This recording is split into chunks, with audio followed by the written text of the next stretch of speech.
In meetings with young members of the church around the world, I often invite those in attendance to ask questions.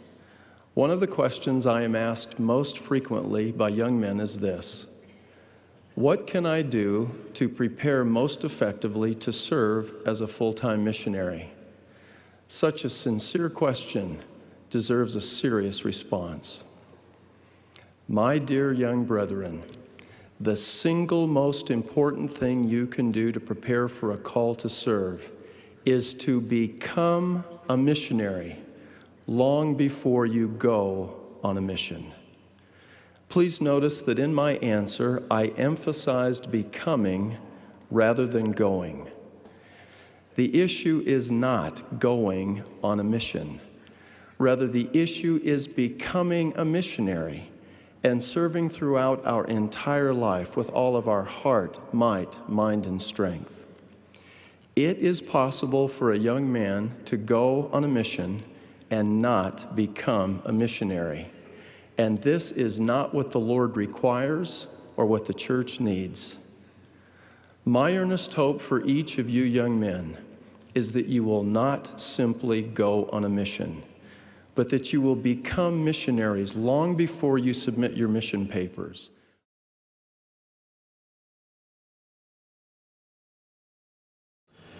In the summer of 2011, we had received as a stake leadership training from the General Young Men's Presidency about things that we could do to improve the Aaronic priesthood programs within our wards and stakes. And we had come away from that feeling that there were three areas that we really needed to emphasize. One of them was really focusing on improving the quorums and being careful about combining teachers and priest quorums activities for lots of different reasons. So that was the first thing. The second thing was just really utilizing this new duty to God tool that we had. And the third part was, especially for these priests, we needed to create a becoming experience, because their next step was missionary service. And bishops are sitting down and asking these young men, are you preparing physically, financially, mentally, and spiritually? And so we said, let's create something that allows that to happen in the becoming experience. So we essentially put it in front of the young men, and we said, let's let them choose what they would like to do, as long as it's part of the venturing program, that it fits within the General Handbook of Instructions and is acceptable by our local priesthood authority. And that's how we began. So we all got together and we all started throwing some ideas around of what we wanted to do, how fun we wanted to make this, what we wanted to do with it. And what we were supposed to do was go back to our home wards and kind of present some ideas, get some ideas, decide what we wanted to do. And for that second meeting, we came back and the top ideas were tall ship sailing,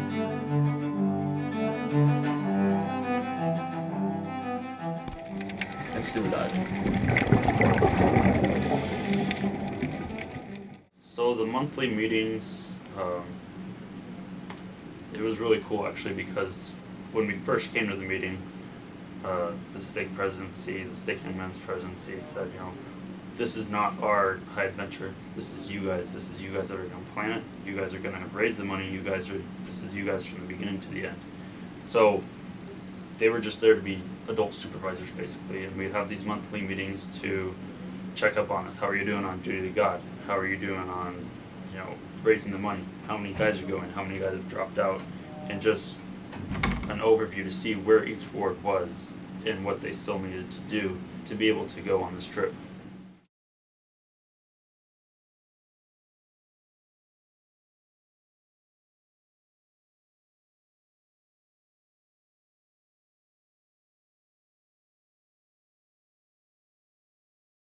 We talked a lot about what would go into it, because it definitely would take a lot of effort, a lot of expense, a lot of preparation, just a lot of stuff that we needed to get done. It was going to be about $700-something for each of us, and we needed to raise that. There was also preparing to get Scuba certified, and taking those classes, doing all that, and getting ready to be in the water and learning the notes for tall ship sailing, and all sorts of stuff that we just needed to get done in just a couple months' time.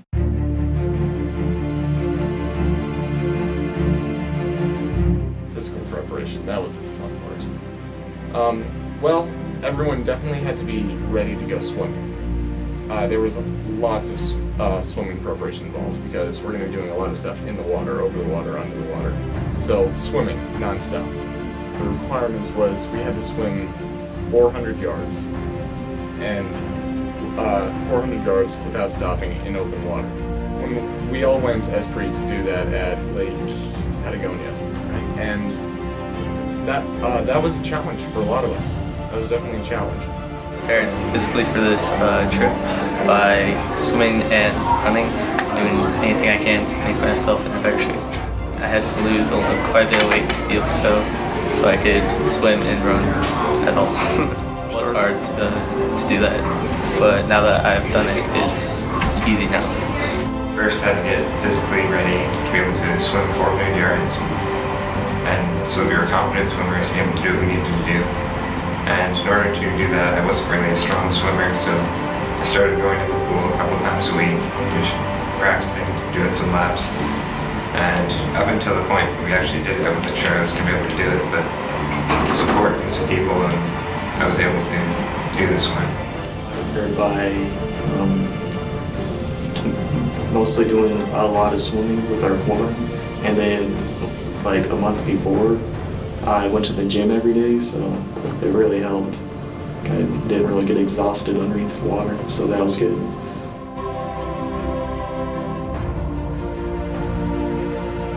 Prepare mentally for scuba diving. I did a lot of studying for the online courses, and if I had any questions, I'd ask my leaders or my parents to help me figure it out. Mentally, you know, we had the online course we had to take for scuba, and then you know, fortunately there was a guy actually in our ward who was a sailor who did some sailing, and a lot of sailing in his youth, and so we did that. And I did a little bit of reading on my own, and just to try to you know the terminology and stuff like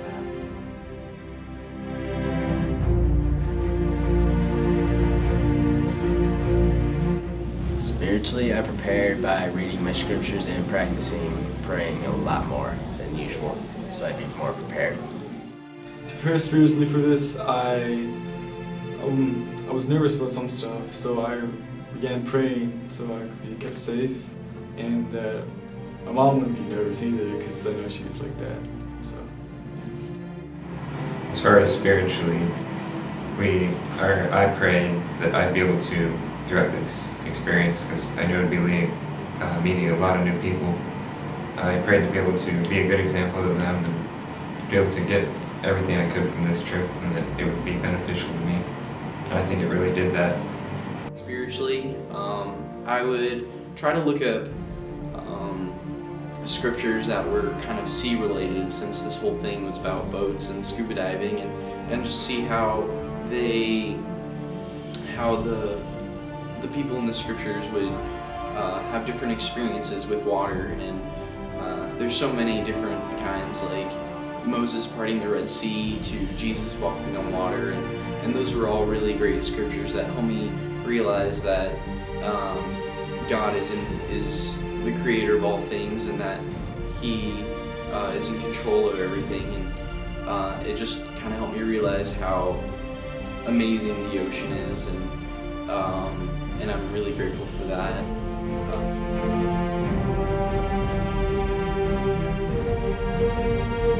So I earned money by doing a lot of yard work. I also did some sheetrock and waxing RVs and a lot of other stuff. What I did to prepare financially for this high adventure was actually pretty exotic. For me, the way I did that was by begging and pleading people to give me work to do. The hardest part is finding the work, not, not doing the work. The hardest part is finding it. And it took a lot of afternoons and sweat and dirt and pain, but it was worth it to get out on that boat and 60 feet under the water. It was definitely worth it. Financially, to raise money for the trip, I did things like moving 10 tons of rock and scrubbing pools. Financially, did a lot of weed pulling, yard work, a lot of arduous and laborious tasks. We cleaned out a wash, well I should say about 6 washes because it took a while, but it definitely gave me a respect for the value of labor and value of education. I learned a lot from it.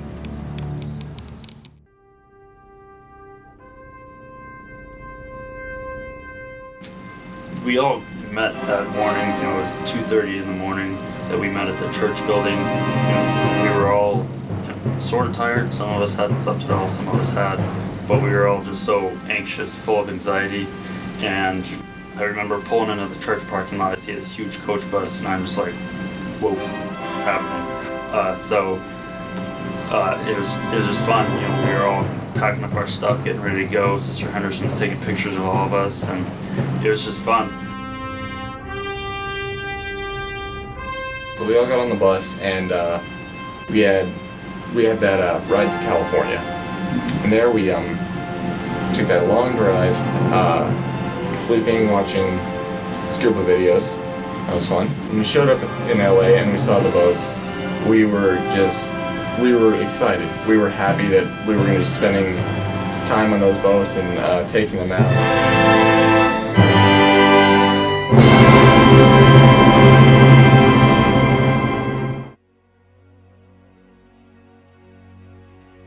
I wasn't necessarily looking forward to it at first. I thought that it was going to be kind of boring just being on a boat for a few days.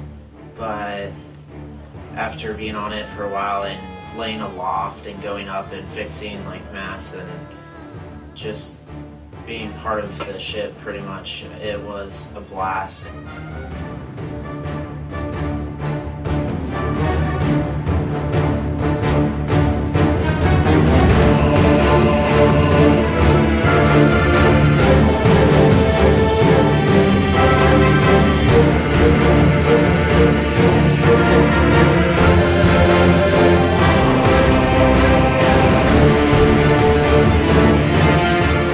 First day I vomited and it was going up and down, up and down. But after that my body adapted and I had a blast.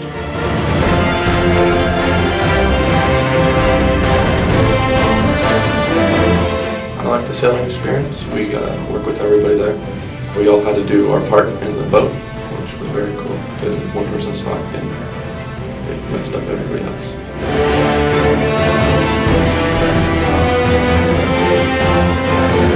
On the ship, it was exciting because it was kind of like a real-life pirate ship, and the things we had to do, like we swapped the deck, and that was pretty awesome. We climbed on top of the masts, and it was really cool, and just sailing and seeing all the sights was really awesome. So when I was sailing, I thought the funnest part was when we got to climb up the mast and untie and then tie the sails up, and then it was really fun. We got to pull the ropes and learn how to tie their knots on it to tie it down.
ocean, and you're out, in this giant thing of water that you don't experience here.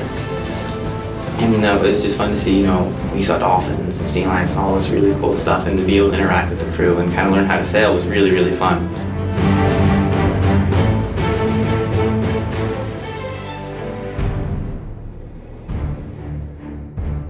Sailing was probably the harder of the two, both physically and mentally.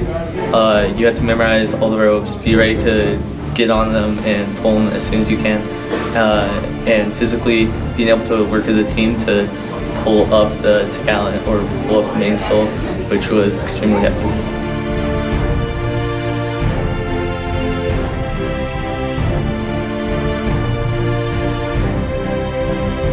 It was really cool to see the dolphins and just the ocean without any land. And like the scenery was very beautiful as well.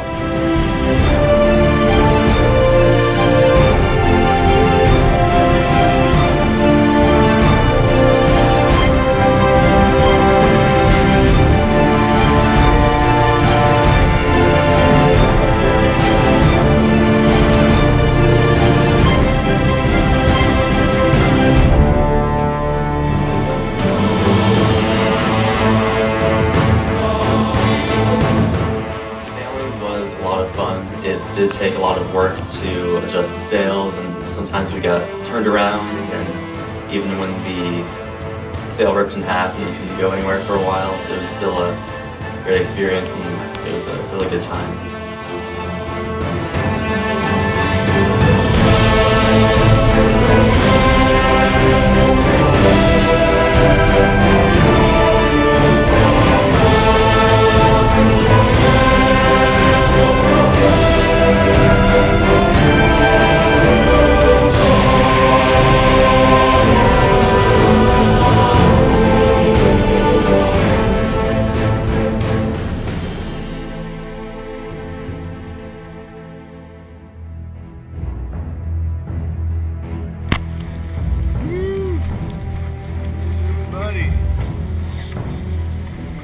It was really fun. I really liked scuba diving in the underwater forest, and the instructors were great. My guy, he was awesome.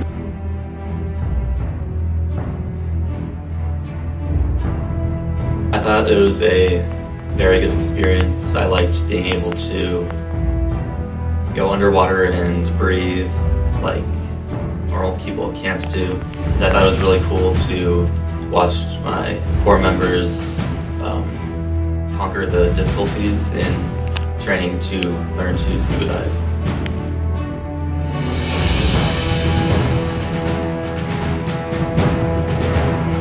At the beginning, I was not too fond of it. I thought it stunk because I'm breathing through this thing that has sand in it. It's getting between my teeth and braces, and this is annoying. But once we actually dived and went through the kelp forest and we're just taking off our mask underwater, putting it back on, it was a blast. Out of the water, it wasn't that much fun because it was so cold and the wetsuits just smelled terrible.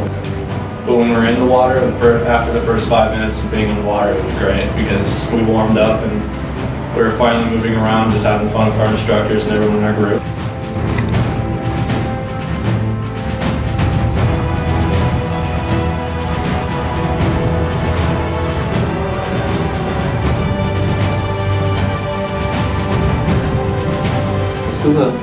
Scuba was a lot of fun, but scuba was hard for me, with the mask and everything. It was a real challenge, but I had a lot of fun, and it was really great to overcome that challenge.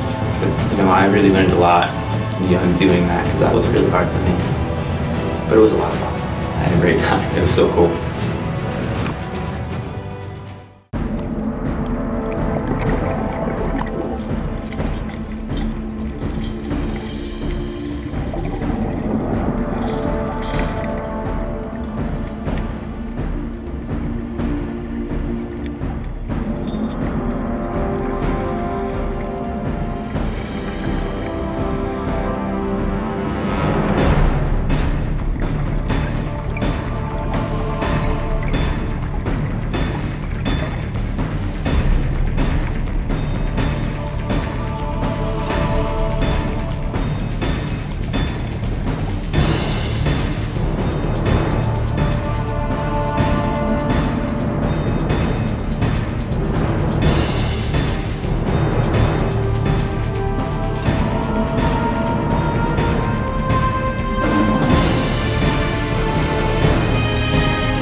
scuba experience, it was different. Like, you get under there and you're like, I'm cool, I've been trained, I took the PADI course, I'm good. And then you like get deeper and like a wave of cold water, you know. It goes over you the deeper you go, and you're like, which you're not supposed to do because you look at the dive masters and you're like,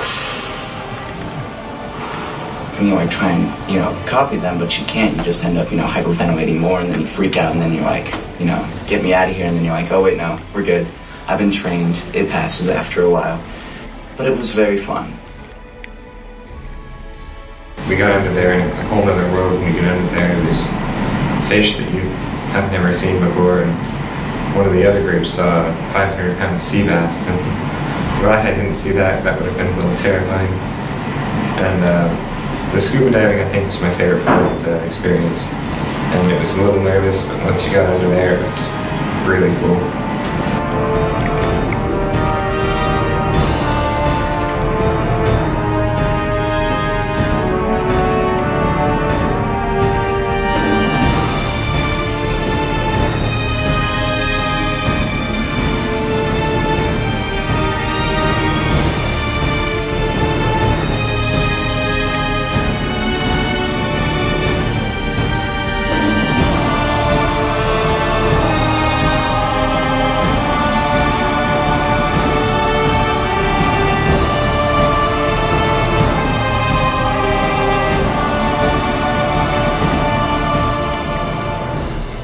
Scuba diving was probably one of the most memorable and enjoyable experiences of my life. I was definitely very afraid to do it at first, but once I got in the water, I felt like I was having a lot of fun, and I really didn't want to stop.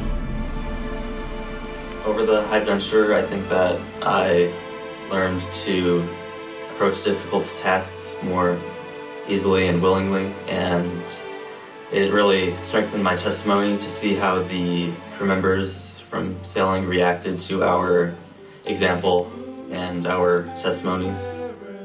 I think that from this whole experience, I've learned that basically when I apply myself, I can do whatever I want. I was able to do hard things, and I'm just basically more confident about myself doing more. And I think that would help me in the mission field a lot better. We are as the army of Elam.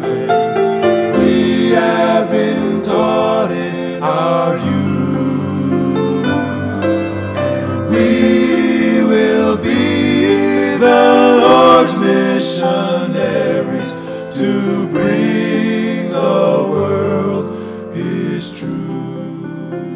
Through this experience, I think I have become more prepared to be a missionary. I learned that the months and months of planning, all the hard work, the preparatory things that went into it, all turned out to pay out in the end. It was really worth it. It was a great trip, and I think that I'll be able to relate this to my mission. Before this trip, preparing for my mission, earning money, I think would have been a lot harder without this trip. Thinking only need to raise a couple of $1,000s opposed to a lot more, and seeing how easy it is to actually raise that money to be able to go is a big eye-opener, so that I am ready to go on the mission. Taught me, it's had a really good impact. It's taught me to really work hard, and that I can overcome pretty much anything I fear. Like, for instance, the sailing part, I was afraid to go up on that. Even the balcony part where they had the platform, I was scared of that, and I did it anyways. It's taught me I can do anything. So how I've changed, I think the thing is that, starting out we knew this was going to be a challenge, we knew this was going to be hard. And I think I found out that, it was hard, but it was all doable. Even, all the preparation, even getting there were some hard things there, but, that you can overcome, your challenges and that you can do it. And that's, I think, what I really learned from this whole experience. Take the gospel to all the world. We are as the army. First, 2 young men of the Aaronic priesthood, and 2 young men who are becoming elders. I repeat what prophets have long taught, that every worthy, able young man should prepare to serve a mission. Missionary service is a priesthood duty, an obligation the Lord expects of us who've been given so very much. Young men, I admonish you to prepare for service as a missionary. Keep yourselves clean and pure and worthy to represent the Lord. Maintain your health and strength. Study the scriptures. Where such is available, participate in seminary or institute. Familiarize yourself with the missionary handbook. Preach my gospel. Prepare yourselves now for that opportunity.